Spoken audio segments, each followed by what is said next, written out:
Hi, I'm Bari, and here are 6 tips for creating your own curated maximalist home. Tip number 1, establish a color palette throughout your home.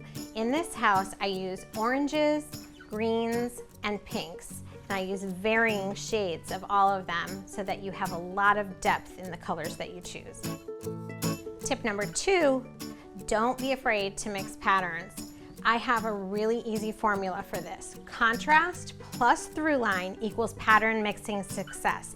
And what that means is you're gonna contrast maybe the scale of your patterns or the different types of patterns that you use, but you'll use color as a through line to make all of those look great together. Tip number 3 is more is always more, unless it's not used with intention and purpose. So one of my favorite designers, William Morris, said something to the effect of, have nothing in your home that you do not believe to be beautiful or purposeful, totally paraphrased. So when you're looking at what you've put together, be sure to edit it for purpose and beauty. Tip number 4 is when creating a gallery wall, be sure that you make it cohesive in some way, not just willy-nilly put things on the wall. There's 3 different ways you can do this. You can use a similar subject matter throughout the wall. You can use a frame that maybe is similar throughout the wall. It doesn't have to be the same frame. Maybe it's all gold frame. Maybe it's all ornate frames, but something that's similar throughout that. Or you can use a color as a through line throughout the wall. So on one of my walls, I have all florals. In this room behind me, I used a similar color palette throughout the wall. It's mostly reds with little bits of green and bits of blue in it. Tip number 5 is if you have collections, display them as collections. Put your like things together to create a really beautiful visual statement.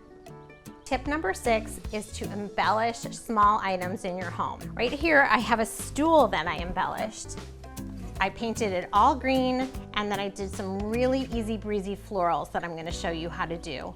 Okay, so I'm gonna put this apron on so I don't get myself all schmutzy, which I pretty much don't own anything that doesn't have paint on it, so let's be real. Okay, so what I have here is just a piece of paper to show you how you could put different really easy abstract florals on some of your furniture. So I'm dipping my brush, it's just a round brush, into 2 different colors. And this is really just like mark making on your paper. So maybe the top of a little flower, maybe I'll do a little swirl here. Just want to keep it super simple. You're just mark making. So that's a little bit with the round brush, and then I'm taking an angled shade brush, dipping that into a little bit of the green. I'm using that straight part, and then I'm pressing down to create a leaf. All I do is straight and then a leaf. And then we're gonna kind of like connect these florals. So like if I was doing this on a dresser, I could kind of have them connect together. Simple, easy, don't worry about it being perfect. And if you keep to a very simple color palette, you'll be able to create a really pretty, cohesive little design. You're just making marks. It's not rocket science, you're just mark making. Like there's a little petal there, there's a big petal here, and your brush is really doing the work.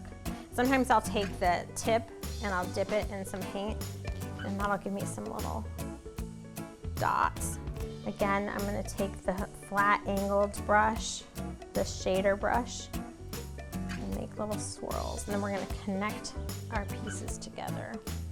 The more you try to be perfect, I don't know about you, but if I try to be perfect on anything, I'm going to end up making a bigger mess than anything.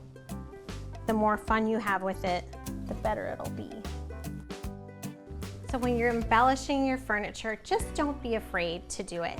Pick up the paints, know you're gonna make a mess, maybe practice on paper first, and the more you do anything, the better you will get at it.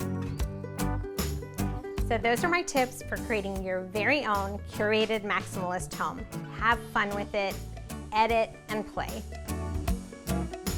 If you like this video, give it a thumbs up and subscribe to Handmade for more videos like this.